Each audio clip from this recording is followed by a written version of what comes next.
তো আল্লাহ বলছেন আমি দিয়েছি লাআল্লাকুম তাত্তাকুন।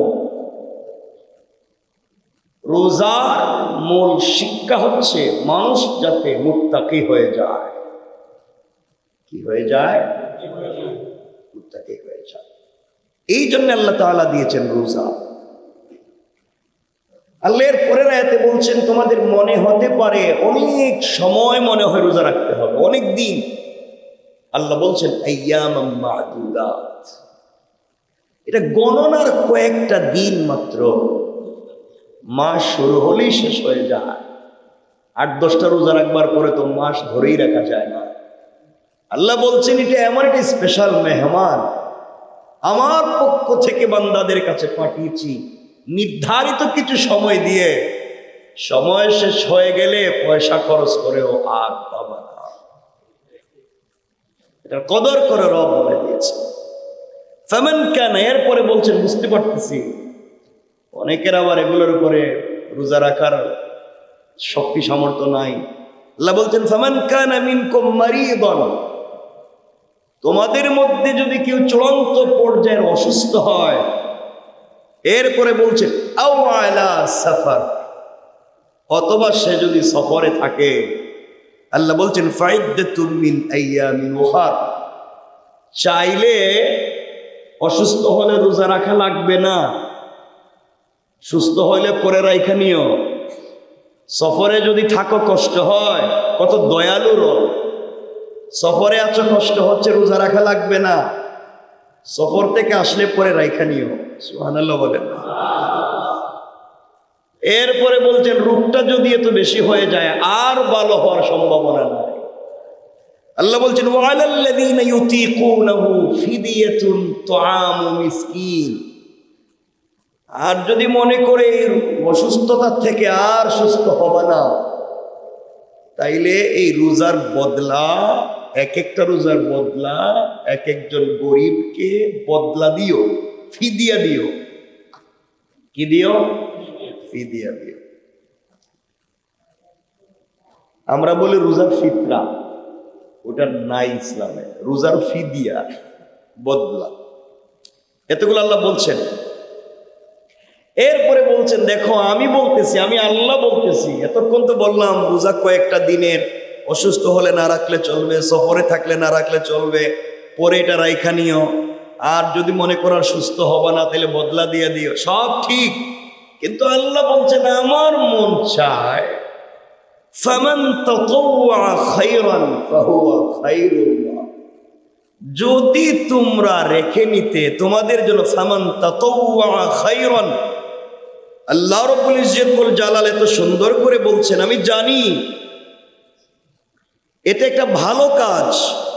স্বতঃস্ফূর্তভাবে যদি কেউ আদায় করে এই ভালো কাজ, তার জন্য অনেক কল্যাণ। কারণ ওয়া আন তাসুমু খায়রুল লাকুম, যত কষ্টই হোক রোজা রাইখা নিও, অনেক কল্যাণ আমি তোমাদেরকে দিব। কত সুন্দর কথা বলছেন। এতক্ষণ বুঝে বুঝে লাস্টে বলছেন আমার মন চায় ওয়া আন তাসুমু খায়রুল লাকুম, যদি তোমরা রোজা রেখে ফেলো অনেক ভালো হবে। ইন কুনতুম তা'লামুন, আল্লাহ বলছেন এটা যে তোমাদের জন্য কি উপকারী যদি তোমরা জানতে। ইন কুনতুম তা'লামুন, যদি তোমরা জানতে রোজায় কি উপকারী, সাকারাত হইলেও রাখতে, সফরে থাকলেও রাখতে, যত কষ্ট হোক রোজা রাখতেই।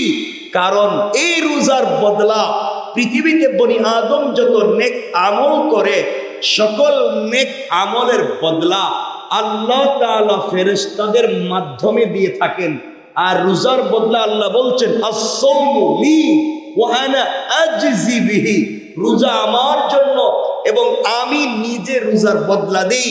অন্য ইবারতে এসেছে হাদিসে ওয়া আনা উজজা বিহি, আমি আল্লাহ নিজে তার রোজার বদলা হয়ে যায়। এজন্য রোজা রাখো, রব বলছেন রোজা রাখো, এটা তো বদলা আমি দিব, আমি নিজে হয়ে।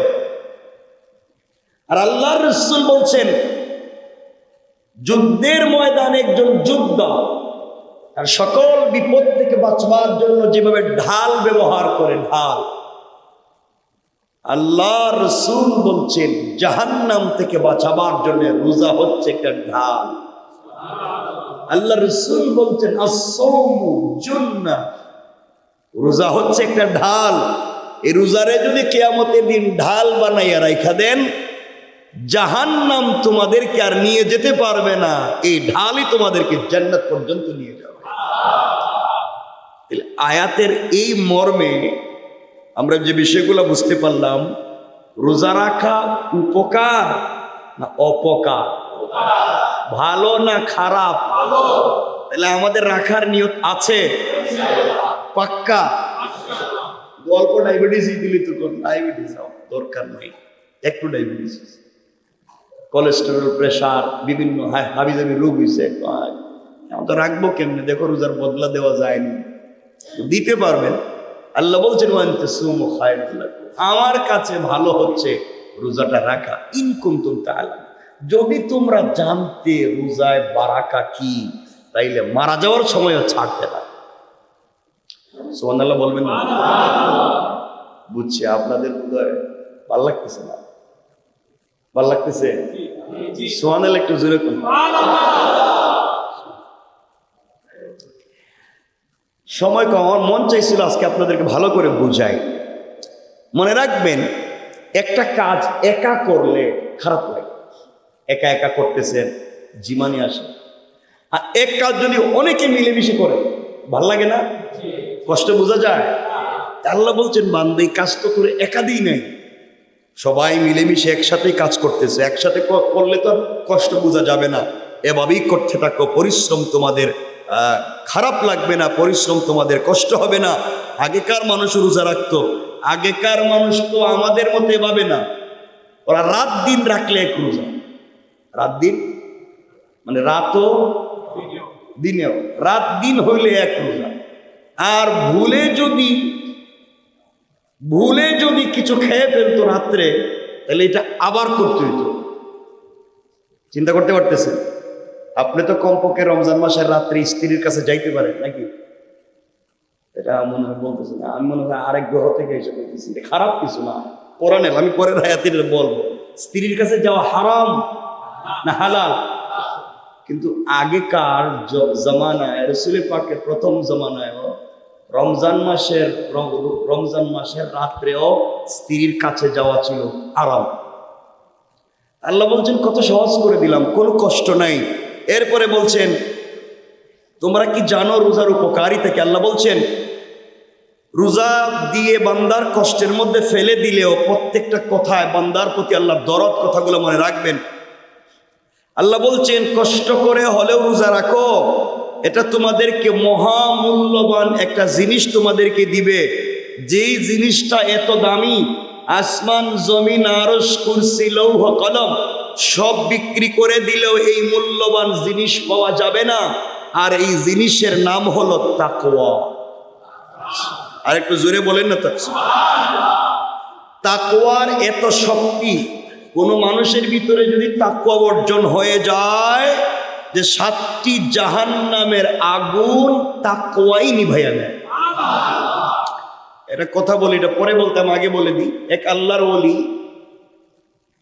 ইবাদত করবেন, রোজা রাখবেন, কিন্তু পাবলিকের কারণে পারেন না।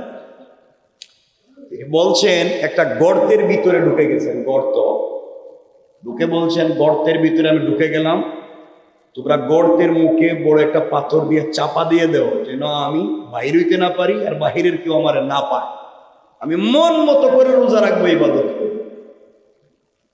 পাবলিক দেখলো বিশাল বড় একটা পাথর, 3-4টা হাতি লাগবে এই পাথরে টাইনা গর্তের মুখে আনতে। তারা 50-60 জন মিলে এই পাথরে টাইনা গর্তের মুখে আইনা রাইকা দিছে, পিশাব গর্তের, বলেন, আর পাথর মুখে। ইবাদত করছেন কিছুদিন, তাকওয়া মতো একবারে মুত্তাকি যাকে বলে, কোনো গুনাহ করেন নাই, শুধু আল্লাহর জিকির, রোজা।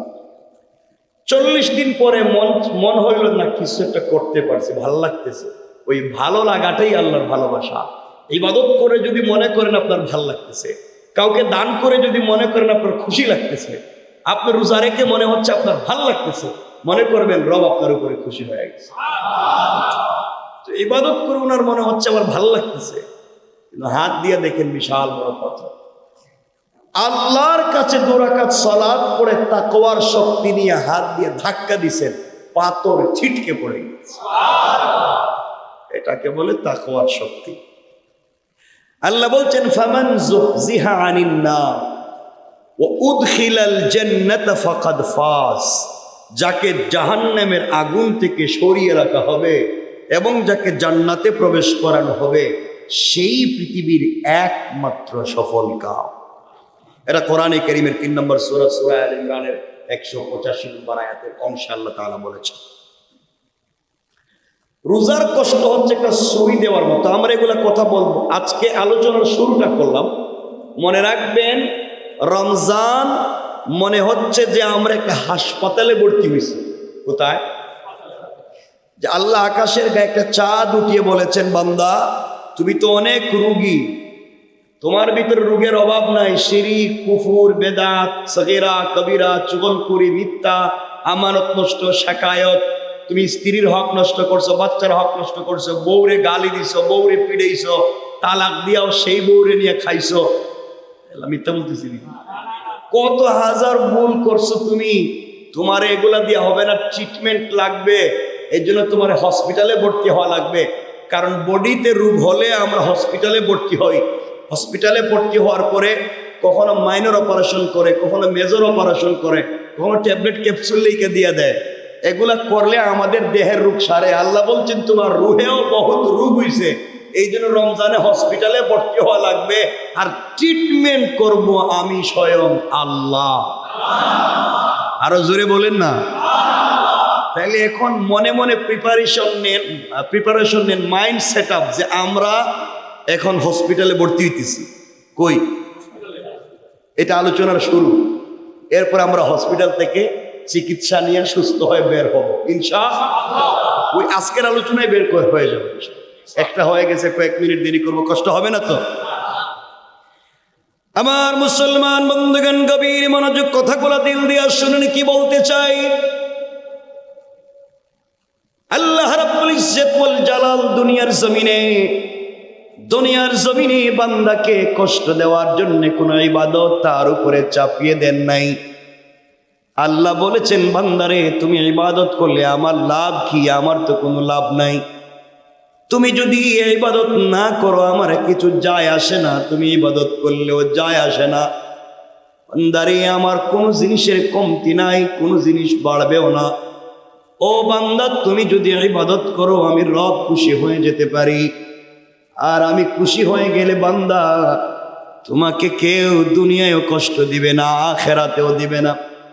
ও আমার বান্দা, আমি রব যদি তোমার উপরে খুশি হয়ে যাই, গোটা দুনিয়া পূর্ব থেকে পশ্চিম, উত্তর থেকে দক্ষিণ, গোটা দুনিয়া যদি তোমার বিরুদ্ধে চলে যায় বান্দারে, দুনিয়ার মানুষ যদি তোমাকে কষ্ট দেয়, দুনিয়ার মানুষ যদি গীবত শিকায়াত করে সমালোচনা করে, ও বান্দা তুমি কষ্ট নিও না, মনে মনে বলো হাসবি আল্লাহ, একমাত্র আল্লাহ আমার জন্য যথেষ্ট। এটা বলো বান্দা, কথা দিলাম পৃথিবীর কোন মানুষ তোমার পাশে না থাকলেও আমি রব তোমার পাশে দাঁড়িয়ে যাব।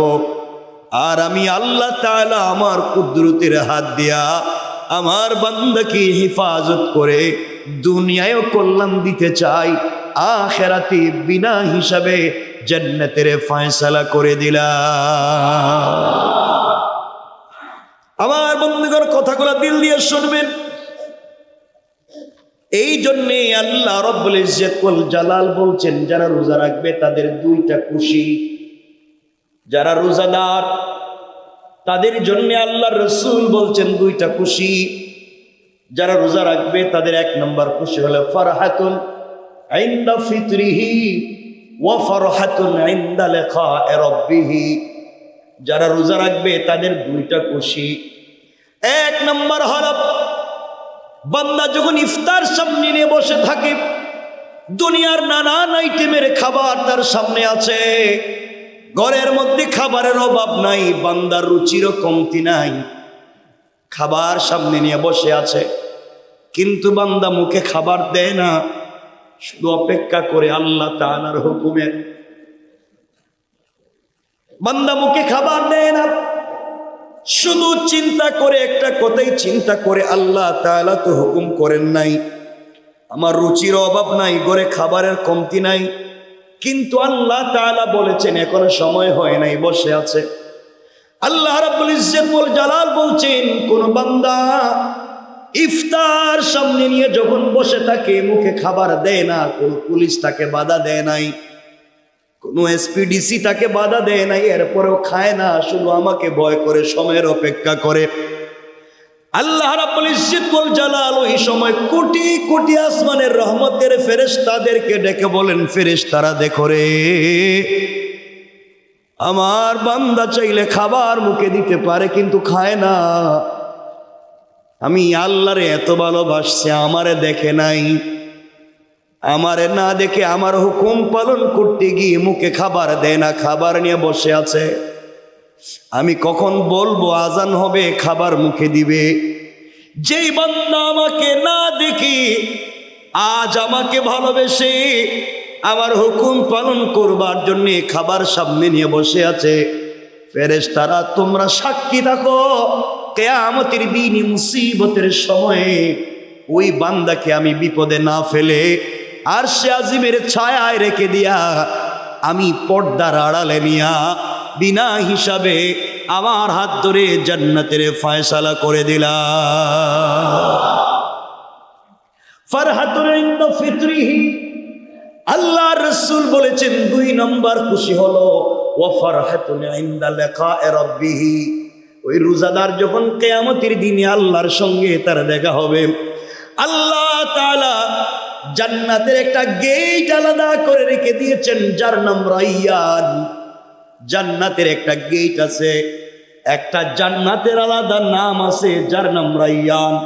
ওই জান্নাত দিয়া পৃথিবীর কোনো বড় বড় আল্লাহওয়ালা বুজুর্গকেও আল্লাহ তাআলা যেতে দিবেন না, কিন্তু একজন রিক্সাওয়ালা, একজন ভ্যানওয়ালা, একজন ঠেলাওয়ালা, একজন মুচি, একজন সুইপার, সেও যদি রোজা রাখতে পারে, আল্লাহ তাআলা বলছেন আমি আল্লাহ তাকে হাত ধরাইয়া ওই রায়্যান নামক গেট দিয়া জান্নাতে প্রবেশ করাইয়া দেব। আল্লাহু আকবার। এই জন্য রোজাদার আল্লাহর কাছে অনেক দাম। আল্লাহর রাসূল সাল্লাল্লাহু আলাইহি ওয়াসাল্লাম বলেছেন, রোজাদারের জন্য 5টা পুরস্কার। কয়টা? عن أبي هريرة رضي الله تعالى عنه عن النبي صلى الله عليه وسلم قال قال رسول الله صلى الله عليه وسلم أعطيت أمتي 5 خصال في رمضان لم تعطهن أمة قبلهم خلوف فم الصائم أطيب عند الله من ريح المسك।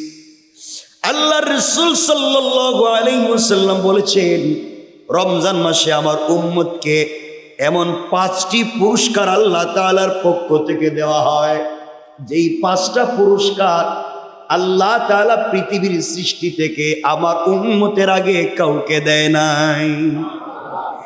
1 নম্বর পুরস্কার, খুলুফু ফামিস সাইমি আতিয়াবু ইনদাল্লাহি মির রিহিল মিসকি। আল্লাহ বলছেন রোজাদারের মুখে যেই দুর্গন্ধ ঘ্রাণ হয় রোজা রাখবার কারণে, রোজা রাখবার কারণে মুখে যে ঘ্রাণ হয়, আল্লাহর রাসূল বলছেন আল্লাহর কাছে ওই ঘ্রাণটা জান্নাতুল ফিরদাউসের মিশকে আম্বরের চাইতে দামি। আল্লাহু আকবার। রোজাদারের মুখের গন্ধ, এটা কিন্তু ব্রাশ করেন না, মেসওয়াক করেন না, মুখে গন্ধ হয়ে গেছে গা, এই গন্ধের কথা কই নাই। কিন্তু পেট খালি থাকবার কারণে পেট থেকে একটা গন্ধ আসবে, পেট খালি, ওইটা। এখন আপনি ব্রাশও করেন না, মেসওয়াকও করেন না, মুখে গন্ধ লাগিয়ে রেখে দিয়েছেন, এটা আল্লাহর কাছে কোনো দাম টাম না, এটা আরো খারাপ গুনার কাজ। আপনি মুখকে ফ্রেশ রাখবেন, মেসওয়াক করবেন, আর রোজা রাখবার কারণে পেট খালি থেকে পেট থেকে একটা গন্ধ আসবে। আল্লাহ বলছেন এটা আমার কাছে জান্নাতুল ফিরদাউসের মিশক আম্বরের চাইতে দাম। আর একটু জোরে বললেন না? 2 নম্বর পুরস্কার আল্লাহ বললেন যে ব্যক্তি দুনিয়ার জমিনে রোজা রাখবে, আল্লাহ রাব্বুল ইজ্জত ওয়াল জালাল বলে দিয়েছেন সমুদ্রের মধ্যে যে মাছ আছে, সমুদ্রের নিচে যে মাছগুলো আছে, ওই মাছগুলো ইফতার পর্যন্ত একজন রোজাদারের জন্য দোয়া করে যায়। 3 নম্বর পুরস্কার হলো প্রতিদিন আল্লাহ তাআলা 8টা জান্নাতকে রোজাদারের জন্য সাজিয়ে রাখেন। আর জান্নাতগুলো আল্লাহর কাছে বলতে থাকে, আল্লাহ আমাদের 8টা জান্নাতকে আপনি কেন সাজালেন? আল্লাহ বলবেন, আমার মেহমান দুনিয়ায় রোজা রাখছে, তার পুরস্কারের জন্য আমি আল্লাহ তার জন্য 8টা জান্নাতকে সাজিয়ে রাখলাম। আমার রোজাদার বান্দা একদিন জান্নাতে আসবে রে, আর সাজানো জান্নাত দেখে খুশি হয়ে যাবে, বলবে আল্লাহ এত সাজানো গুছানো জান্নাত কোত্থেকে আসলো? আমি বলবো বান্দা দুনিয়ায় যে রোজা রাখছিলে, তোর একটা রোজার কারণে আমি আল্লাহ তাআলা জান্নাতকে সাজিয়ে দিলাম। 4 নম্বর পুরস্কার আল্লাহ তাআলা বলে দিয়েছেন রমজান মাসে শয়তানকে আল্লাহ তাআলা শিকল দিয়ে বেঁধে রেখে দেন। শয়তান মানুষকে আর ভুল কাজ করাতে পারে না, গুনাহ করাতে পারে না। এই জন্যে এই মাসে মানুষ যদি খাওয়া দাওয়া করে ঘুমিয়ে থাকে, চোখ বন্ধ করে বসে থাকে, কোনো কথাও না বলে, এই না বলার কারণে তার আমলনামায় প্রত্যেকটা মুহূর্তে 70 থেকে 700 গুণ সওয়াব বেড়ে যায়। আল্লাহু আকবার বলেন। এরপর আল্লাহ বলেন রোজাদারের জন্য 5 নম্বর পুরস্কার, রমজানের শেষ রাত্রে রোজাদারের গুনাহকে এমন করে মাফ করে দেওয়া হয়। সাহাবায়ে কেরাম আরজ করছেন, আল্লাহর রাসূল এই গুনাহ মাফ কি সবে কদরের রাত্রে হবে? আল্লাহ রাসূল বলছেন না রে, শ্রমিক যখন কাজ করে 1 মাস পূরণ হয়ে যায়, মালিক মাস পূরণ হয়ে গেলে পারিশ্রমিক দিয়া দেয়। লাইলাতুল কদর তো 21 তারিখ হতে পারে, 23 তারিখ হতে পারে, কিন্তু মালিক তো বলছেন রোজা রাখতে হবে 1 থেকে 30 অথবা 29 পুরা মাস। সুতরাং শোনরে, পরিশ্রম যখন করে 1 মাস পূর্ণ করে রোজা রাখবে, ওই রমজানের শেষ রাত্রে, ঈদের রাত যাকে বলে, পুরা রমজানে আল্লাহ তাআলা যতগুলা মানুষকে ক্ষমা করেছেন, তার চাইতে কোটি কোটি গুণ মানুষকে আল্লাহ তাআলা ঈদের রাত্রে ক্ষমা করে দেয়। সুবহানাল্লাহ, একটু জোরে বলেন না। সুতরাং এই রমজানে আমরা কয়টা পুরস্কার পাবো? ইনশাল্লাহ বলেন। সবগুলা? মাঝে মাঝে রোজা রাখবেন, সবাইকে রাখতে বলবেন, স্ত্রীকেও রাখতে বলবেন, নাকি না একজন খাওয়া দাওয়া করবে? সবাই রোজা রাখবে, বাচ্চাদেরকেও সুযোগ পেলে রাখাবেন। এটা একটা চমৎকার কাজ। আমার তো মনে প্রত্যেক মাসে আল্লাহ রাসূল 3টা রোজা রাখতেন, আপনারা রাখবেন। এতে শরীর সুস্থ থাকবে, যৌবন ধরে রাখতে পারবেন। এগুলো আমাদের বলার সময় নেই।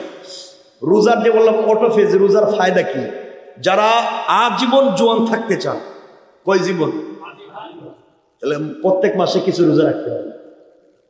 আজীবন যদি যৌবন ধরে রাখতে চান, প্রত্যেক মাসে কিছু রোজা রাখতে হবে। এটা একটা লম্বা আলোচনা আছে, ওর দিকে আমরা যাচ্ছি না। সুতরাং আমরা তো রোজা রাখবো ইনশাআল্লাহ।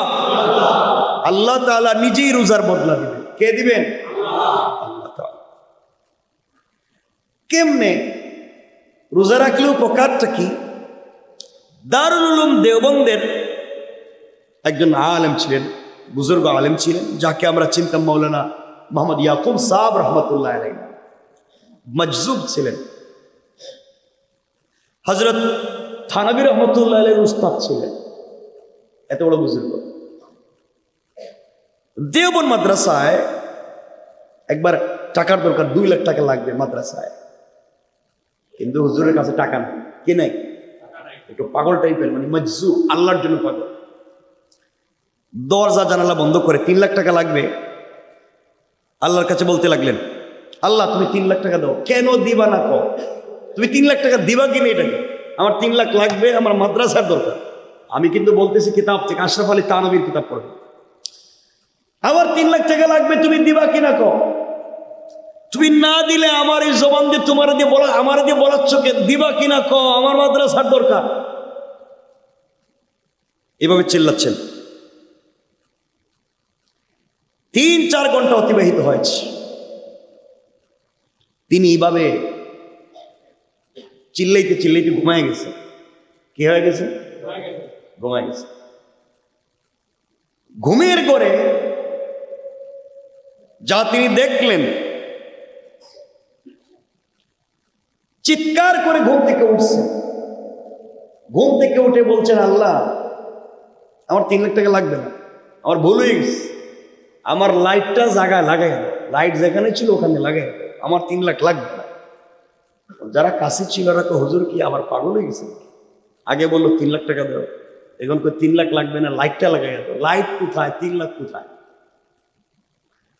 তিনি স্বপ্নে দেখেন চমৎকার এক বাড়িতে ঢুকে গিয়েছেন। 2 জন লোক তার সাথে হাঁটতেছে। জিজ্ঞেস করেন, এই বাড়িটা এত সুন্দর সাদা, এটা কার? ওইটা জান্নাতুল ফিরদাউসে মৌলানা ইয়াকুব সাহেবের বাড়ি। সুবহানাল্লাহ বলে। তিনি তার বাড়িটা ঘুরে ঘুরে দেখতেন স্বপ্নে। দেখতে দেখতে দূরে গিয়া দেখেন এত সুন্দর বাড়ি, বাড়ির কর্নার একটা লাইট নাই, এভাবে একটা লাইট নাই, অন্ধকার। একজনকে জিজ্ঞেস করলেন, ভাই এত সুন্দর বিল্ডিং, বাড়ির কর্নারের লাইট কই? কয় লাইট তো ছিল, ইয়াকুব একটু আগে আল্লাহর কাছে 3 লাখ টাকা চাইছিল দুনিয়ায়, আল্লাহ এর 3 লাখের ব্যবস্থা করছে, বিনিময়ে লাইট নিয়ে নিছে। সুবহানাল্লাহ বললেন। তার যদি এতই দুনিয়ায় দরকার, তাই লাইটের দরকার নেই। এই তিনি ঘুম থেকে পাগলের মতো উঠে বলছেন, আমার টাকার দরকার নেই, লাইট লাগাই দেয়। সুবহানাল্লাহ বললেন। কানতে কানতে আরো 2 ঘন্টা পরে ঘুমায় গেছে। ঘুমের ঘরে আবার স্বপ্নে দেখেন ওই বাড়ি, গিয়ে দেখেন ওই বাড়িতে ঘুরতে ঘুরতে আগের জায়গায় আবার লাইট আল্লাহ লাগাই রেখে দিয়েছে। এর অর্থ হলো আপনি ওই পর্যায়ে রোজাদার হয়ে আল্লাহওয়ালা হয়ে যান, আপনার প্রত্যেকটা কথাই আল্লাহ কবুল করে, আপনার কথা দিয়েই জান্নাতকে সাজাইয়া দিবেন। বলেন না, জোরে বলেন না সুবহানাল্লাহ। কারণ জান্নাত, এটা জান্নাত আমরা জানি না কেমন, আপনারা জানেন না। আল্লাহ রাসূল হাদিসে বলছেন, আল জান্নাতু কিয়ান, জান্নাত হলো একটা ফাঁকা ময়দানের নাম। জান্নাত একটা ফাঁকা জায়গার নাম। ওই যে বড় বড় বিল্ডিং আমরা বলি না, 6666 তলা বিল্ডিং, এই সেই হাবিজাবি, এই যা হবে এগুলো আপনি আমল করলে ওখানে হবে, আমল না করলেও বলে খালি থাকবে। কথা কি বুঝলেন? আল জান্নাতু কিয়ান, জান্নাত একটা ফাঁকা ময়দানের নাম। আপনার আমল যেই পর্যায়ের হবে, আল্লাহ জান্নাত এই পর্যায়ে সাজাবেন। পড়েন সুবহানাল্লাহ। তাহলে পরিষ্কার হয়েছে তো, জান্নাত কি ফাঁকা ময়দানে, এটা ভরবে, বিল্ডিং হবে, ডিজাইন হবে কিসের উপরে? আপনার আমার আমলের উপরে। কারণ আপনি যদি মনে করেন যে আমার জান্নাতে একটা ভাঙ্গা ব্রিজের দরকার, ভাঙ্গা ব্রিজ, তাহলে আপনি ভাঙ্গা ব্রিজের আমল করবো, এটা ভাঙ্গা ব্রিজ ওখানে গিয়ে পাইবেন। আপনি যদি মনে করেন না আমার এখানে লিমুজিন থাকতে হবে, আরো দামি দামি গাড়ি থাকতে হবে, তাহলে আপনি এই ধরনের আমল করবেন। আপনি যেইভাবে আমল করবেন ওখানে এগুলোই পাইবেন। দুনিয়া হচ্ছে আখেরাতের কি কামাই করার জায়গা, ওখানে যা করবেন ওখানে তার ফসল পাবেন। কথা কি বুঝলেন আপনি? আল্লাহ আমাদেরকে কবুল করুক, আরো জোরে বলেন। সুতরাং আমরা এতক্ষণের আলোচনার থেকে বুঝতে পারলাম, জান্নাতে যেতে হবে, রোজাও রাখতে হবে, আর ফাঁকা ময়দানকে পরিষ্কার করতে হলে দুনিয়ায়, এজন্য মাঝে মাঝে ঘরে গেলে স্ত্রীরও পিটাবেন ইচ্ছা মতো, ঠিক না? খেন তুমি কিন্তু বিয়ে করছো নি না, তোমারও বলতেছি বিয়ে করছো নি, তুমি তো না বল না কেন? আমি যারা করছে এদেরকে শিখাইতেছি। তুমি তো আর মারো না, এগুলো পিটাও না, আগামীতে হয়তো পিটাইতে পারো। স্ত্রীকে পিটাবেন না, হারাম।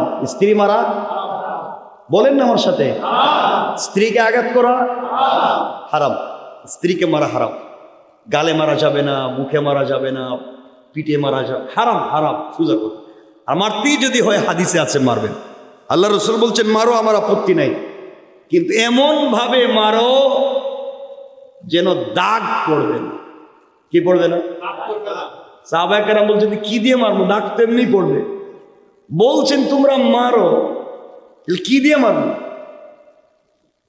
বলছেন মারতে গেলে তোমরা এমন জিনিস দিয়ে মারো যেটা কাঠের চাইতে হালকা, কাঠের চাইতে হালকা আর কম্বলের চাইতে একটু ভারী, এমন একটা জিনিস দিয়ে মারো। তাহলে কি হইলো? বালিশ। বালিশ দিয়ে কি মারো নি তুমি? এটা বুঝে ফেলছে বালিশ। চিন্তা করছেন? বালিশ দিয়ে মাইরাতকে ছাপা দিয়ে মাইরে ফেলায় না, মানে এটা বুঝাতে চাইলাম এটা হচ্ছে ভালোবাসা, মায়ের না। মানে এমনভাবেই তার সাথে আচরণ করতে হবে, এটা হবে ভালোবাসা। আরে দুইজন মানুষই তো স্বামী স্ত্রী, মিলেমিশে চললেই তো একটা ঘর জান্নাতের টুকরা বানিয়ে দিবেন কে? এই ভালোবাসা দিয়েই তো ঘরকে জয় করে। কে মারামারি করে? এগুলো বাদ। স্ত্রীকে মারা হারাম। কি? রমজানে তো ইফতার নিয়ে ফিরানি শুরু হয়ে যায়। একজন ইফতার করে আরেকজন বসে খান দেয়, সেহেরি নিয়ে মারামারি করে। কথা বলেন না কেন? এগুলো বাদ দিতে হবে। খান আর না খান মনে রাখবেন আপনি কত নম্বরের পীর। বাহিরে তো তাহাজ্জুদ পড়তেছেন, দাঁড়িয়ে দূরে রেখে আল্লাহর ওলির মতো মনে হইতেছে। আপনি কত নম্বরের ভালো মানুষ কেউ না জানলে ঘরের বউ জানে। কথা বলেন না কেন? আপনি আসলে বাহিরে বাহিরে কি জিনিস কেউ আপনারা চিনে না। বউ কয় আমি তোমার চিনি কত নম্বরের পীর। এজন্য দেখবেন বাংলাদেশে বহুত পীর আছে, লাখ লাখ মুরিদ, কিন্তু বউ মুরিদ হয় না। বউ কয় তুমি কত নম্বরের পীর আমি জানি না? তুমি তো পাবলিকের কাছে পিসাব, আমি তো জানি তুমি কি। এই জন্য আল্লাহর ওয়াস্তে কিয়ামতের দিন আপনাকে আমাকে বিপদ থেকে বাঁচাবার জন্য আল্লাহ স্ত্রীকে জিজ্ঞাসা করবেন, বলো তোমার স্বামী কেমন? স্ত্রী যদি বলে স্বামী ভালো, আল্লাহ আর কিছু জিজ্ঞাসা করবেন। স্বামীকে জিজ্ঞাসা করবেন স্ত্রী সম্পর্কে, বলো তোমার স্ত্রী কেমন? স্বামী যদি বলে বউ ভালো, আল্লাহ আর কিছু জানতে চাইবেন না, মাফ করে জান্নাত দিয়ে দেবেন। তাহলে একজন আর একজনের দরকার আসেনি? একটু জোরে বলেন। মারামারি করেন না। জান্নাতুল ফিরদাউসে যাবেন, দেখবেন বিল্ডিং আছে, বিল্ডিং এর কর্নার আপনারা যেভাবে বেলকুনি দেন, বেলকুনিতে যদি পূর্ব দিক থেকে আপনারা যেটাকে বলেন পূবাল হাওয়া, পূর্ব দিক থেকে যদি বাতাস আসে বেলকুনিতে, আপনি বেলকুনিতে বসে আছেন, দুইটা চেয়ার নিয়ে কাঠের বা ওই যে দামি দুইটা সোফা অথবা বেতের সোফা যেগুলা এভাবে মুভিং করে, এগুলো দুইটা চেয়ারে বসে আছেন এভাবে, এখানে স্ত্রী এখানে স্বামী চেয়ারে ভাবে নাড়াচাড়া করতেছে, এই আর মধ্যখানে একটা সুন্দর একটা টি টেবিল আছে। এমন সময় যদি খাদিম খুদ্দামাইনা কফি দেয়, চা দেয়, আপনাদের কেমন লাগবে? আওয়াজে মনে হইতেছে যে এরা কিন্তু রোমান্স করতে। রোমান্স ঠিক না, এই স্বামীগুলা ঠিক, এটা ঠিক কইল কেন? এত সব খারাপ কথা বলে। আল্লাহর রাসূল কত চমৎকার ছিলেন ফ্যামিলি লাইফে। তো এই কাজগুলা জান্নাতে পাবেন, মানে এক কথায় জান্নাতে আরাম আয়েশ করার মতো এমন কোনো জিনিস নাই। আল্লাহ রাসূল বলছেন মালা, এমন জিনিস নাই যেটা নাই, আপনারা পাবেন না, সব আছে। মালা আইনুর রাআত ওয়ালা উযুনুন সামিআত ওয়ালা খাতারা আলা কলবি বাশার, যেটা চিন্তা করো নাই, কোনোদিন চোখ দিয়ে দেখো নাই, ব্রেন দিয়ে চিন্তা করো নাই, নাক দিয়ে সঙ্গেও বুঝতে পারো নাই, এমন সব জিনিসের সমাহার আছে জান্নাতে। সুবহানাল্লাহ বলেন না? এই জন্য এই জান্নাতে আমরা যেতে চাই কি চাই না? আরো জোরে বলেন। এই জন্য পরিবারকে সুন্দর করবো ইনশাআল্লাহ। এই জন্য বিয়ের আগে দেখবেন স্ত্রী কেমন, স্ত্রীর মা কেমন, স্ত্রীর দাদি কেমন। আপনারা তো দেখবেন বাড়িঘর আছে কিনা, টাকা পয়সা আছে কিনা, টিকটকে সেলিব্রিটি কিনা, রাস্তাঘাটে মাইক টাইক করতে পারে কিনা, মদ গেঞ্জা খায় কিনা, খাইলে কয় বোতল খায়, এগুলা দেখবেন না। দেখবেন ধার্মিক কিনা, আল্লাহওয়ালা কিনা, ভদ্র কিনা। এইভাবে দেখে যদি পরিবার ঠিক করেন, আমাদের সন্তানগুলাকেও ভালো মানুষ বানাইয়া দিবেন কে? আল্লাহ তাআলা কবুল করুক, সকলে পড়েন আমিন। কথা খুব লম্বা হয়ে যাচ্ছে মনে হচ্ছে। আমার বন্ধুগণ, কথাগুলো এবার দিল দিয়ে শুনে এবার কি বলতে চাই।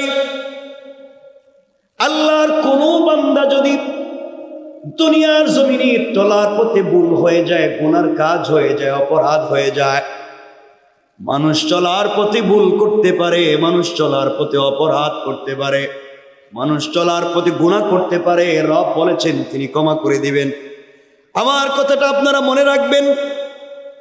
আল্লাহর রাসূল সাল্লাল্লাহু আলাইহি ওয়াসাল্লাম বলেছেন, মা আসররা মান ইস্তাগফারা ওয়ালাউ আদা ফিল ইয়াউমি 70 মাররা। সেই ব্যক্তি ফাসিক নয়।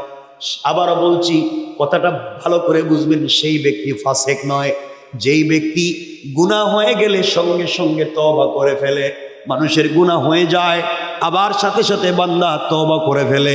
এমনকি দিনে যদি 70 বার গুনাহ করে, 70 বার তওবা করে, আল্লাহ বলেন বান্দারে আমি তো তোর গুনাহ মাফ করার জন্য বসে থাকি। আল্লাহ রাসূল সাল্লাল্লাহু আলাইহি ওয়াসাল্লাম আরো বলেছেন, যেই ব্যক্তি আত-তাইবু মিনাদ দামবি কামান লা দামবালা, তওবাকারী ব্যক্তি সেই ব্যক্তির মতো হয়ে যায় যেই ব্যক্তির জীবনে কোনো গুনাহ নাই। কোন মানুষের চলার পথে যদি গুনাহ হয়ে যায়, ওই মানুষ যদি আল্লাহর কাছে চোখের পানি ছেড়ে কান্না করে ডাক দিয়া বলে, আল্লাহ অপরাধ করে ফেলেছি, গুনাহ হয়ে গিয়েছে, আল্লাহ তোমার হক নষ্ট করেছি, তুমি কি আমাকে ক্ষমা করে দিবা না? আল্লাহ বলেন, ও বান্দা তুমি আমাকে সুন্দর করে কান্না করে তওবা করে চোখের পানি যদি ছেড়ে দিতে পারো বান্দা, তোমার তওবা শেষ হওয়ার আগে আগে আমি আল্লাহ আসমানে তোমার জন্য মাফের ঘোষণা করে দেই। সুবহানাল্লাহ, জোরে পড়েন। তাহলে কথাটা মনে রাখবেন, ওটা আমরা শেষে নিয়ে আসবো। তাইলে তওবা করলে সব গুনাহ মাফ হবে, হবে কি হবে না? বান্দার হক হলে হবে না, বান্দা মাফ না করলে, কিন্তু তওবা করলে সব গুনাহ মাফ হবে, যত বড় অপরাধী হোক। এই কথাটা মনে রাখবেন, আল্লাহ মাফ করবেন। আমরা ওটা নিয়ে যাব কথা। আল্লাহ রাসূল সাল্লাল্লাহু আলাইহি ওয়াসাল্লাম আরো বলেছেন, কথাগুলো শুনেন, রমজানের রোজাকে ঠিক মতো রাখবেন। দুনিয়ার জমিনে আল্লাহ তাআলা আমাদের জন্য কত সহজ করে দিয়েছেন। একবার হযরত ওমর ফারুক রাদিয়াল্লাহু তাআলা আনহু ভুল করে ওই সময় রমজান মাসে রোজা রেখে রাত্রবেলায় স্ত্রীর পাশে যাওয়া যেত না। হযরত ওমর ফারুক রাদিয়াল্লাহু তাআলা রোজা রাখলেন এবং স্ত্রীর সাথে তিনি মেলামেশা করলেন। ফজরের সালাত পড়ে আল্লাহ রাসূলের কাছে হাজির হয়ে গেলেন। তারা কত খোলাসা করে কথা বলতেন। আল্লাহ রাসূলের কাছে গিয়ে বলছেন, ইয়া রাসূলুল্লাহ হালাকতু ওয়া হালাকতু, ইয়া রাসূলুল্লাহ হালাকতু ওয়া হালাকতু, আমিও ধ্বংস হইছি, আমার স্ত্রীরও ধ্বংস করছি। আল্লাহ রাসূল বলছেন, ওমর তুমি কি করছো আমারে বলো। আল্লাহ রাসূলের কাছে ওমর বলছেন, ইয়া রাসূলুল্লাহ আমি তো রোজাদার ছিলাম, দিনের বেলা রোজা রাখছি, কিন্তু রাত্রের বেলা ভুলে স্ত্রীর সাথে মেলামেশা করছি, এটা তো ঠিক ছিল না। আল্লাহ রাসূল চিন্তায় পড়ে গেলেন, এটা তো ঠিক না, করলা কেন? আল্লাহ রাব্বুল ইজ্জত ওয়াল জালাল এই জিনিসটার আর সত্য রাখতে চান নাই। সাথে সাথে জিবরিল আমিন পাঠাইয়া দিলেন, কোরআনের আয়াত নাজিল করে দিলেন। আল্লাহ জানাইয়া দিলেন, উহিল্লা লাকুম লাইলাতাস সিয়ামির রাফাসু ইলা নিসাইকুম হুন্না লিবাসুল লাকুম ওয়া আনতুম লিবাসুল লাহুম। প্রশ্ন ছিল, গুনাহ করেছি, অপরাধ হয়ে গেছে স্ত্রীর সাথে মেলামেশা করে, আর আল্লাহ তাআলা বিষয়টাকে এত সুন্দর করে দিলেন। আল্লাহ বলেন, বান্দারে দিনের বেলা রোজা রাখো, রাত্রে বেলা স্ত্রীর কাছে যাও, কোনো গুনাহ নাই। এমনকি কাপড় যেমন করে বডিতে পরলে, হুন্না লিবাসুল লাকুম ওয়া আনতুম লিবাসুল লাহুম, তুমি হয়ে যাও স্ত্রীর কাপড়, স্ত্রী হয়ে যাক তোমার কাপড়, এমনও যদি হয়ে যাও গুনাহ হবে না। প্রত্যেকটা কথায়, প্রত্যেকটা ভালোবাসায় আল্লাহ তাআলা একটা গুনাহ মাফ করে দিবেন, একটা সওয়াব দিয়ে দিবেন।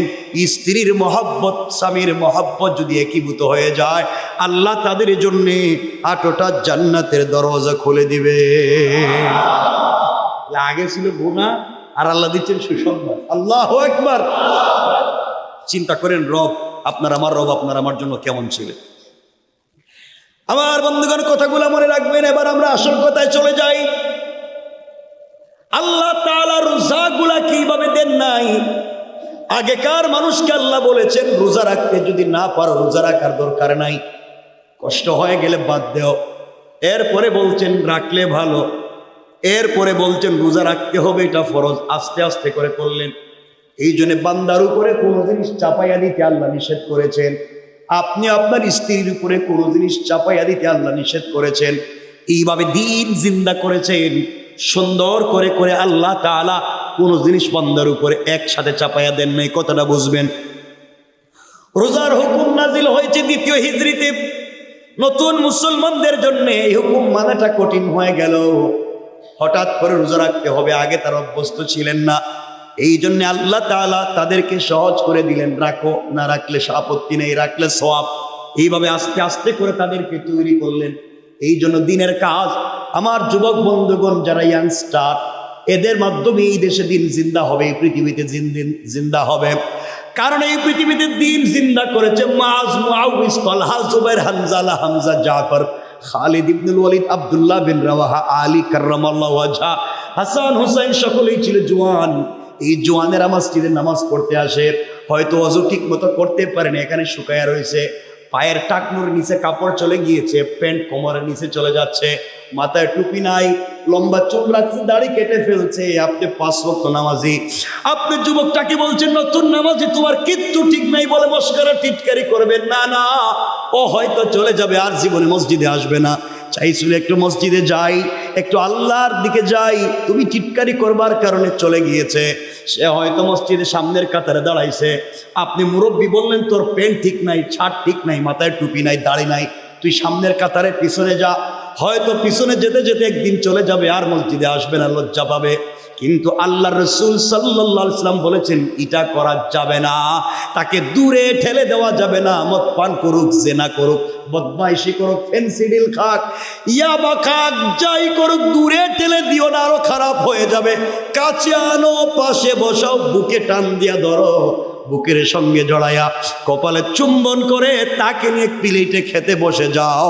একদিনই যুবকটাও তোমার আমার চাইতে ভালো মানুষ হয়ে যেতে পারে, ঠিক কিনা? কাউকে দূরে সরাইয়া দিবেন না, ও তো ভুল করবি, দূরে ঠেলে দিবেন না, ওদের গীবত করবেন না, কাছে ধরে রাখবেন। আল্লাহ রাব্বুল ইজ্জত ওয়াল জালাল এভাবে দিন দিয়েছেন। কথাটা শুনেন, মদ আগেকার অনেকেই মদ পান করেতেন, কেমনে কেমনে মদ আল্লাহ হারাম করছেন, এই কথাটা বলে আমরা আলোচনাকে সংক্ষেপের দিকে নিয়ে যাব। আল্লাহ তাআলা বলছেন ইয়াসআলুনাকা আনিল খামরি ওয়াল মাইসির কুল ফীহিমা ইসমুন কাবীরুন ওয়া মানাফিউ লিন-নাস ওয়া ইসমুহুমা আকবারু মিন নাফঈহিমা।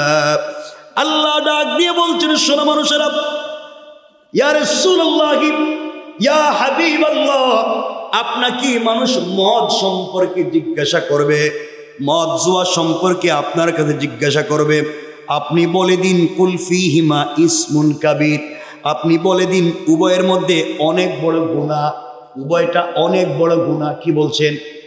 আবার বলেন, কি বলছেন?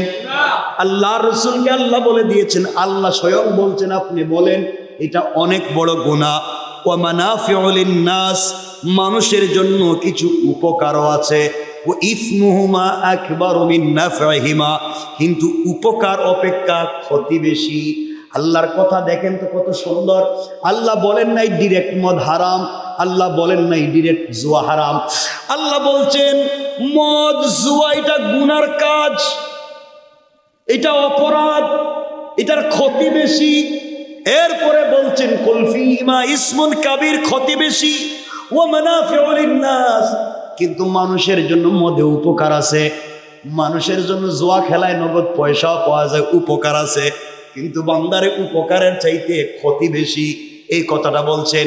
এই আয়াত নাজিল হয়ে যাওয়ার পরে কিছু মানুষ চিন্তা করলেন মদে যেহেতু গুনাহ বেশি, জুয়ায় যেহেতু গুনাহ বেশি, আল্লাহ যেহেতু বলছেন আমরা ছেড়ে দিলাম, সাথে সাথে কিছু লোক ছেড়ে দিলেন, আর কিছু লোক চিন্তা করলেন উপকার যেহেতু আছে আর একটু খাই, চিন্তা করলেন, কারণ আল্লাহ তো ডাইরেক্ট হারাম করে দিলেন।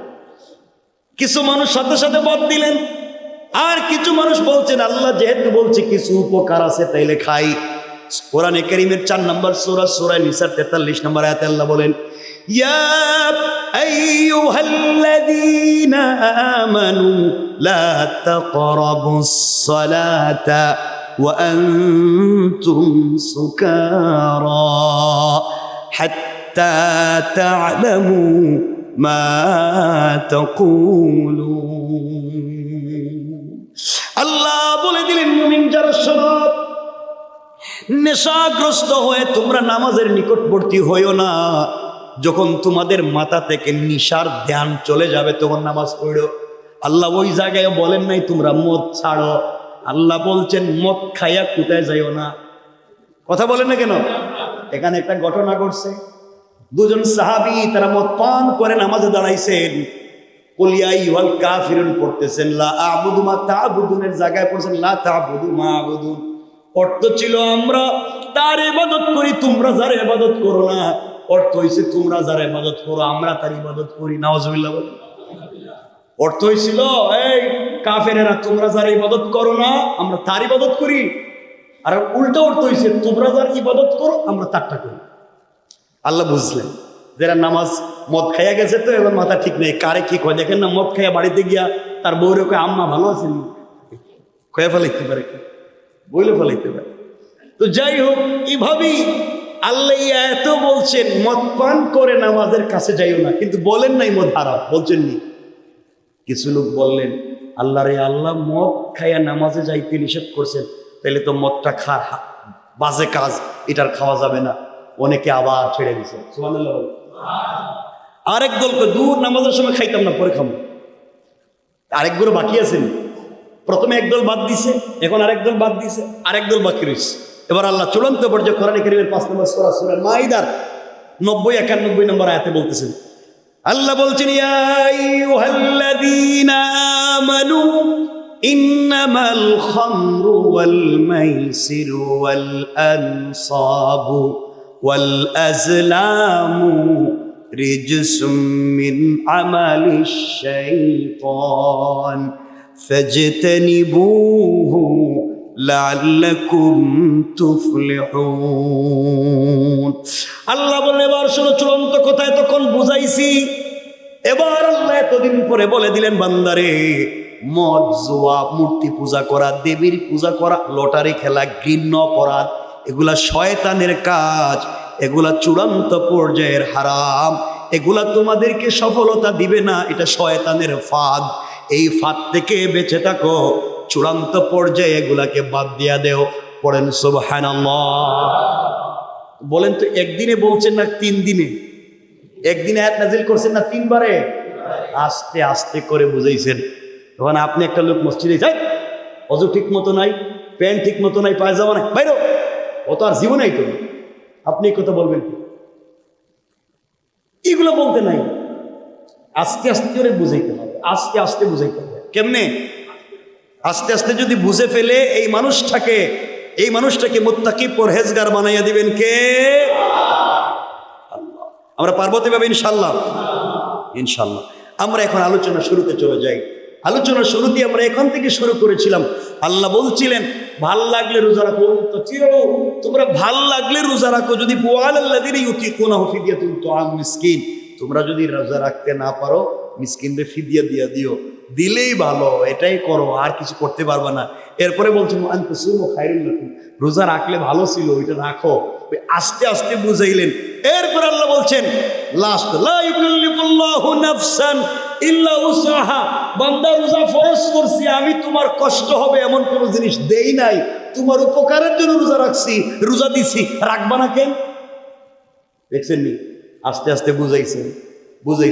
এবার বলছেন তুমি কি মনে করছো তোমার কষ্ট ফেলতেছি? আমি তো কষ্ট ফেলার জন্য বান্দাকে কিছু দেইনি। লা ইউকাল্লিফুল্লাহু নাফসান ইল্লা উসআহা, বান্দার কষ্ট হবে এমন কোনো কাজ আমি দেইনি। রোজা এমন কোনো কষ্ট নাই, তোমার আগেও বহুতে রাখছে, তুমিও রাখো। দুনিয়ায় একটু রোজা রাখো, আখেরাতে 8টা জান্নাত দিয়ে দেবে। আর একটু জোরে বলেন ইনশাআল্লাহ বলেন, রোজা রাখবো তো ইনশাআল্লাহ? সকালে বলেন ইনশাআল্লাহ।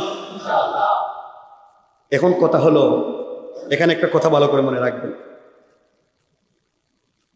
আমরা আল্লাহর কাছে কিছু মানুষ প্রশ্ন করতে পারি। আরেকটা আয়াত পড়ছিলাম, মনে আসেনি আপনাদের? ফামান যুহজিহা আনিন নার ওয়া উদখিলাল জান্নাত ফাকাদ ফাজ, যারা সফল কাম তারা জান্নাতি, আর যাদেরকে জাহান্নাম থেকে বাঁচাবেন তারাই জান্নাতি। এখন কথা হলো, আল্লাহ নিজের হাতে আমাদেরকে বানাইছেন। কার হাতে? আমাদেরকে বানাইছেন কে? থাকে না? এটারে আবার কেমনি আল্লাহ আগুন দিয়ে জ্বালাইবেন কোন? তো এটা খারাপ লাগে না যে আল্লাহ তুমি এত দয়ালু, রহমান, রহিম, নিজের হাতে বানাইছো, আমাদেরকে আবার জাহান্নামের ভয় দেখাইতেছো? এটা বুঝলাম না কেন।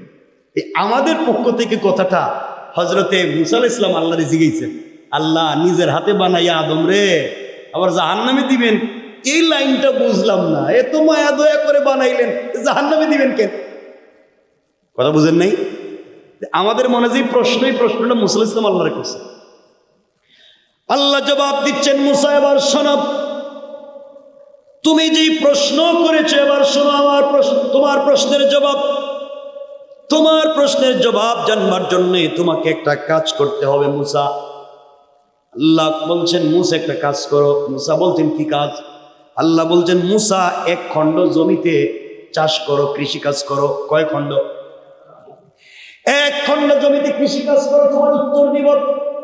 মুসা আলাইহিস সালাম এক খণ্ড জমিতে, বাড়ির পাশে এক খণ্ড জমিতে কৃষি কাজ শুরু করে দিলেন। কৃষি কাজ করলেন, জমিতে প্রথমে পানি দিলেন, এরপরে হাল চাষ করলেন, এরপরে ঘাস যেগুলা ছিল ওগুলো উপড়ে ফেলে দিলেন, এরপরে গাছ রোপণ করলেন, এরপরে গাছ যখন বড় হলো আবার আগাছাগুলা কেটে দিলেন, এরপরে গাছ যখন বড় হয়ে গেল ধান ধরলো, ধান কাটলেন, ধান মাড়িয়ে দিলেন, ধান মাড়া দিয়ে ধানগুলো এক জায়গায় রেখে দিলেন। এরপরে যেগুলা কি হয় ধানের গাছ, এগুলাকে আগুন দিয়ে জ্বালায়া দিলেন। আল্লাহ বলছেন মুসা এটা কি করলাম? আল্লাহ কেন? আল্লাহ বলল ও মুসা, এত কষ্ট করে জমি ঠিক করলা, হাল চাষ করলা, পানি দিলা, এরপরে ধান ফেললা, বীজ হলো, চারা হলো, গাছ হলো, এত সুন্দর করে গাছগুলাকে পরিচর্যা করলা, পোকা থেকে বাঁচাইলা, এই গাছগুলা কাইটা বাড়িতে আনলা, এখন গাছ থেকে ধান রাইকা গাছগুলাকে আগুন দিয়ে জ্বালাইলা কেন? তুমি এত কষ্ট করে গাছ বড় করছো, এখন আগুন দিয়ে জ্বালাইতে গেছিলা কেন? রুদ্রে পুড়ে বৃষ্টিতে ভিজে এত পরিশ্রম করে যত্ন করে তুমি যেই ধানের চারাগুলা লাগাইলা আজকে জ্বালাইলা কেন? মুসা আলাইহিস সালাম বলছেন আল্লাহ বৃষ্টিতে ভিজে রোদে পুড়ে পরিশ্রম করে যত্ন করে ধানের যে গাছগুলি বড় হয়েছিল সেগুলো আবার পুড়ে ফেলে দিয়েছি। আপনি বলেছেন শুনেন না, হে আল্লাহ তাআলা, ধানের চাষ করে যেগুলি রত্ন হয়েছে ধান, এগুলাকে আমি গুলায় ভরে রেখে দিয়েছি, আর যেগুলা আগাছা হয়েছে সেগুলাকে আমি পুড়িয়ে ফেলে দিয়েছি। আমি তো আবর্জনা পুড়িয়ে ফেলেছি, ধানগুলাকে গোলায় ভরে রেখে দিয়েছি। আল্লাহ রাব্বুল ইজ্জতুল জালাল বলছেন মুসা রে, তোমার প্রশ্নের উত্তর এখানেই। আমি মানুষকে যত্ন করে সৃষ্টি করেছি, যেগুলি রত্ন হয়ে যাবে সেগুলাকে সযত্নে জান্নাতে পাঠাইয়া দিব, আর যেগুলা আবর্জনা হয়ে যাবে কথা না শুনে সেগুলাকেই আমি আগুন দিয়া জ্বালাইয়া দেব। আল্লাহু আকবার। এখন আমি আপনি কি আবর্জনা হব না? আল্লাহর রত্ন হতে চাই? রত্ন হতে চাইলে রোজা রাখতে হবে, বলেন না ইনশাআল্লাহ। আর কেমনি বুঝাইলে বুঝবেন ওটা তোমার বুঝে ধরতেছে না। আপনাদের কষ্ট হচ্ছে? কয়েকটা মিনিট নেওয়া যাবে? তাইলে এই যে রত্ন হওয়ার জন্যই আল্লাহ তাআলা দিয়েছেন রমজান, আর এই রমজানে একটা রাত দিয়েছেন লাইলাতুল কদর। এই রাতের ইবাদত করলেই আমরা আবর্জনা ফেলে দিয়া আল্লাহ রত্ন হয়ে যাব। এই আওয়াজে সুবহানাল্লাহ কইবেন না? পারবো তো ইনশাআল্লাহ? এই লাইলাতুল কদরে যদি আমরা ইবাদত করি, এক রাত্রের ইবাদত 30,000 রাত্রের ইবাদতের সমান। এক রাত্রের ইবাদত 83 বৎসরের ইবাদতের সমান। কোন মানুষ যদি তার জীবনে 60 বছর, এখানে 60 বছর বয়স আছে কার কার একটু হাত তুলে? 60 উপরে, 60 উপরে অনেক মানুষ। তাহলে এই দেখেন আপনারা কমপক্ষে 60টা শবে কদর পাইছেন। কয়টা শবে কদর? ধরেন 20টা শবে কদর বাদ দিলাম, 20 বছর বাদ, পারেননি, 40টা তো পাইছে। 60 বছর বয়সের মানুষের শবে কদর পাওয়ার কথা কয়টা? কমপক্ষে 40টা। 60টা পাইছে বুঝলাম, 20টা নাই, উনি বুঝে নাই, 40টা তো পাইছে। কয়টা? আল্লাহ রাসূল সাল্লাল্লাহু আলাইহি ওয়াসাল্লাম ওয়াজ করতে লাগলেন সাহাবীদের সামনে, শোনো, তোমাদের আগে যারা উম্মত ছিল শত শত বছর তারা ইবাদত করছে, কিন্তু তোমাদের হায়াত তো কম, 60-70 বছরের হায়াত। এই হায়াতে ইবাদত করে সকলের আগে জান্নাতে যেতে হবে। সাহাবায়ে কেরাম কাঁদতেছেন আর বলতেছেন, ইয়া রাসূলুল্লাহ, এই কম সময় ইবাদত করে আমরা কেমনে জান্নাতে যাব? আল্লাহ তাআলা ওই সময় লাইলাতুল কদরটা দিয়ে দিলেন, আর জানাইয়া দিলেন লাইলাতুল কদর যদি একবার কেউ পায় 83 বছরের সওয়াব পেয়ে যাবে। আর কেউ যদি তার জীবনে 40টা লাইলাতুল কদর পায়, কয়টা?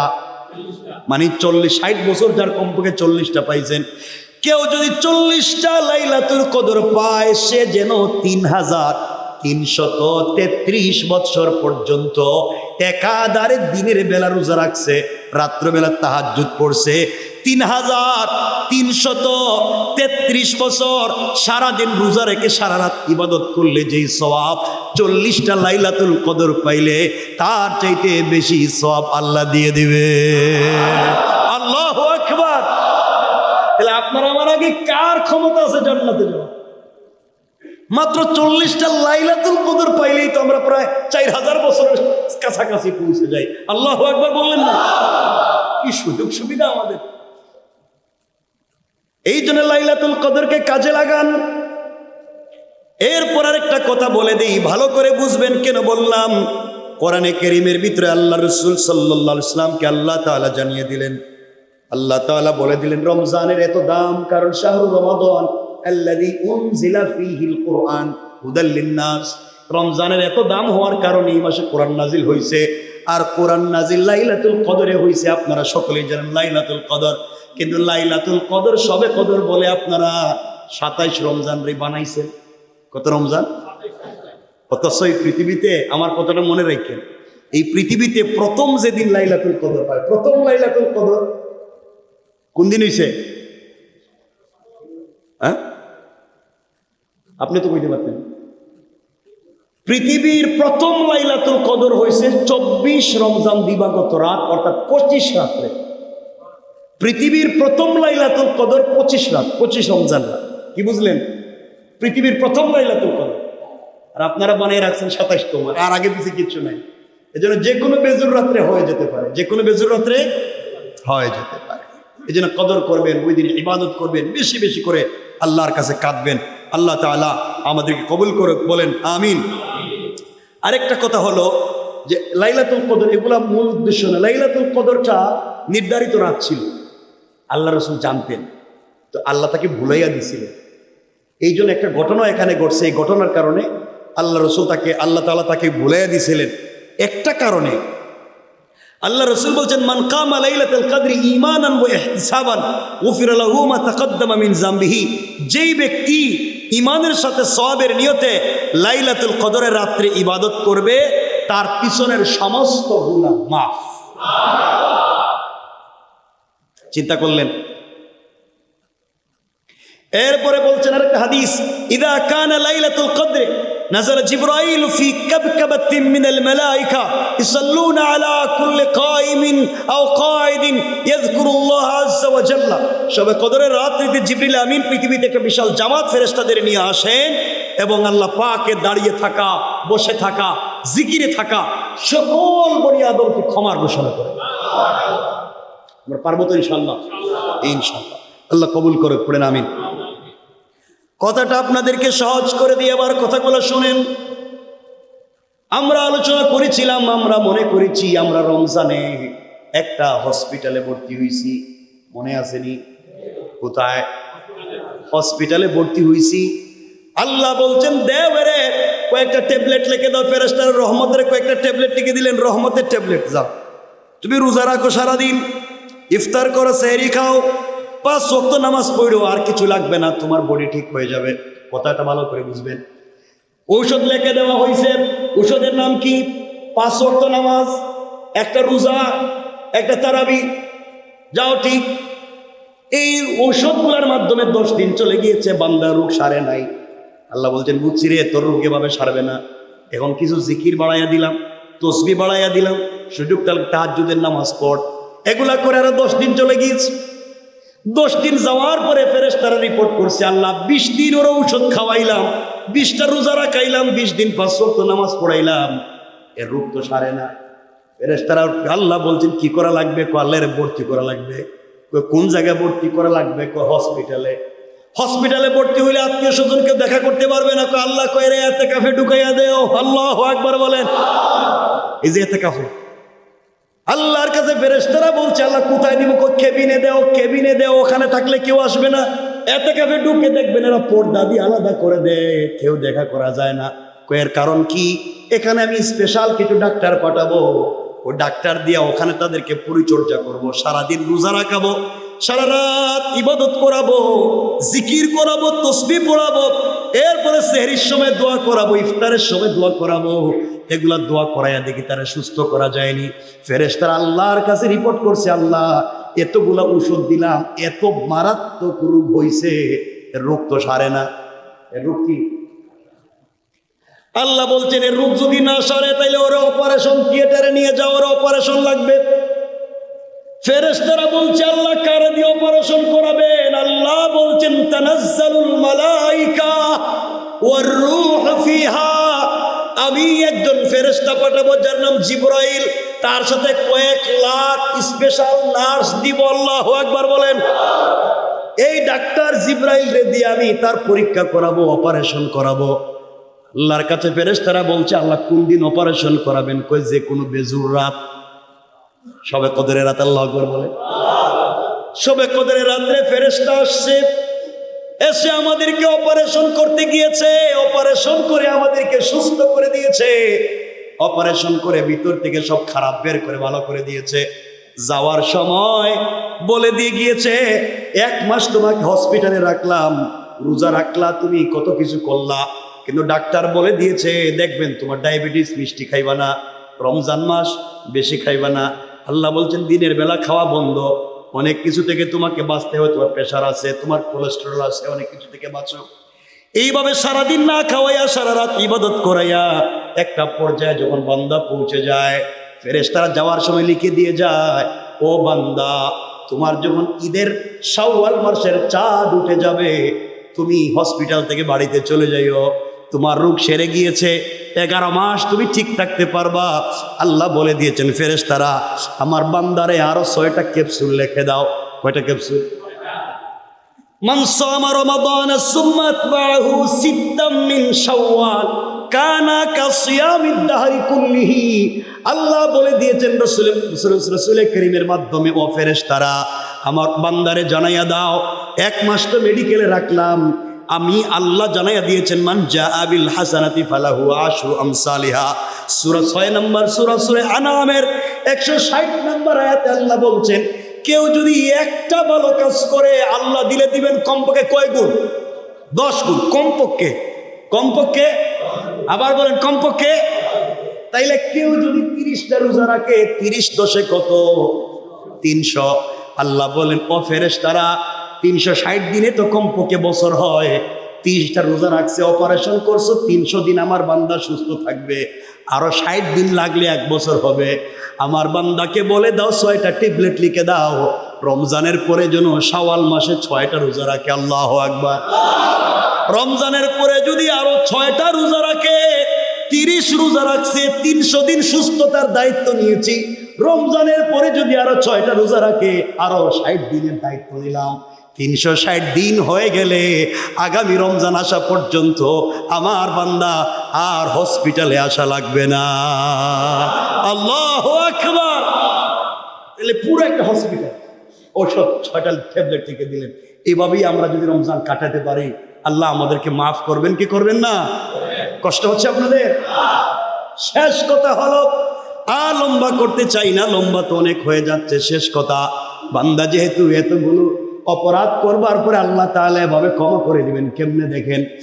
আমার বন্ধুগণ কথাটা 1 মিনিটে শুনে ফেলেন, কেমনে ক্ষমা করে দিবেন। আমি বলছিলাম যত বড় অপরাধ করেন মাফ করে দিবেন।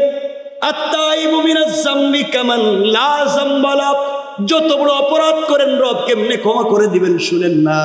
হযরতে মূসা কালিমুল্লাহ ৭২,০০০ বনী ইসরাইল নিয়ে আল্লাহর কাছে হাত উঠে দোয়া করতেছেন আর বলছেন, আল্লাহ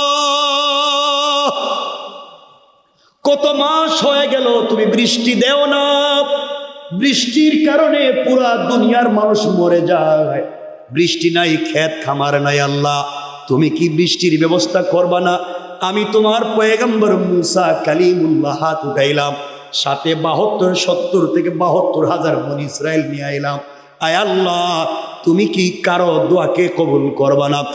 আল্লাহ জানাইয়া দিয়েছেন মূসা রে তোমার ৭২,০০০ মানুষের মধ্যে ৭১,৯৯৯ জন লোক ভালো, একজন লোক খারাপ, জিনাকার, গুনাহগার। ওই একজন লোকের কারণে ৭২,০০০ মানুষের দোয়াকে আমি কবুল করব না। কয় হাজার? ৭২,০০০। একজন গুনাহগারের কারণে কারো দোয়া কবুল করব না। এবার মুসা গরম হয়ে বলতেছেন, কে রে, এই ৭২,০০০ মানুষের ভাগ্য নিয়ে তুমি এইভাবে খেলতেছো? আল্লাহ ৭২,০০০ মানুষের দোয়া আটকায় দিয়েছেন এক গুনাহগারের কারণে। তুমি এই প্রোগ্রাম থেকে বের হয়ে যাও, এই মাঠ থেকে বের হয়ে যাও, স্বেচ্ছায় বের হয়ে যাও। আমি যদি তোমাকে ধরতে পারি, বডি থেকে মাথা আলাদা করে দেব। আল্লাহর ওই বান্দা এখন যদি বের হয়ে যায়, পাবলিক চিনবে ও জেনাকার, পাবলিক জানবে ও গুনাহগার। ও আল্লাহর বান্দা এবার মাথাটা নিচের দিকে করে চোখের পানি ছেড়ে কাঁদতেছে আর ডাক দিয়া বলছে, আল্লাহ, অপরাধ করেছি আমি। ৭২,০০০ মানুষের কেউ জানে না আমি যে অপরাধী। তুমি জানো আর আমি জানি, তুমি চিনো আমাকে, আমি চিনি তোমারে। সত্যি আল্লাহ, ভুল করে ফেলেছি, গুনাহ করছি, অপরাধ করছি। ৭২,০০০ মানুষের দোয়া আমার কারণে কবুল হচ্ছে না, তাও জানি। এত বড় অপরাধ আমি করে ফেলেছি আল্লাহ। আমি কথা দিলাম, এতগুলা মানুষের সামনে আপনি আমাকে বেইজ্জত করবেন না। মুসার হাতে আমারে ধরা খাওয়াইয়েন না, কেউ তো আমারে চিনে না। আল্লাহ, কথা দিলাম আজকের পরে আর গুনাহ করব না। কথা দিলাম আর তোমাকে ভুলে যাব না। আজকের পরে আর তোমাকে ভুলে যাব না।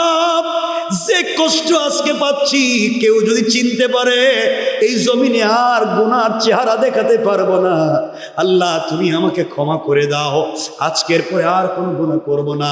কিছুক্ষণ পরে দেখেন মুসা আলাইহিস সালাম ও জোরদারে বৃষ্টি পড়তেছে। আল্লাহু আকবার। আল্লাহর কাছে ডাক দিয়ে বলছেন গরম হয়ে, আল্লাহ, এতক্ষণ বললেন এক গুনাহগারের কারণে দোয়া কবুল করবেন না, বৃষ্টি দিবেন না। এখন বৃষ্টি দিলেন কেন? আল্লাহ বলছেন, মুসারে, যার গুনার কারণে, যেই ব্যক্তির কারণে এত সময় বৃষ্টি দেই নাই, ওই ব্যক্তির কারণে এখন বৃষ্টি দিছি। মুসা জানতে চাইলেন, আল্লাহ কেমনে? ও মুসা, বান্দা তো আমার কাছে গুনাহগার, তোমরা তো কেউ জানো না কি গুনাহ করছে। আমি কথা বলার পরে তোমার ৭২,০০০ মানুষের ভিতরে বান্দা তাইকা আমার কাছে তওবা করে ফেলেছে। আর আমি আল্লাহ আমার বান্দারে বন্ধু বানাইয়া তার দুয়ারে কবুল কইরা তার উসিলায় বৃষ্টি আমি দিয়ে দিলাম। আল্লাহু আকবার। আমরা পারবো না ইনশাআল্লাহ? এভাবেই ক্ষমা চাইবো, এভাবেই রোজা রাখবো। আল্লাহ তাআলা আমাদের সবাইকে কবুল করুক। সকলে পড়েন আমিন।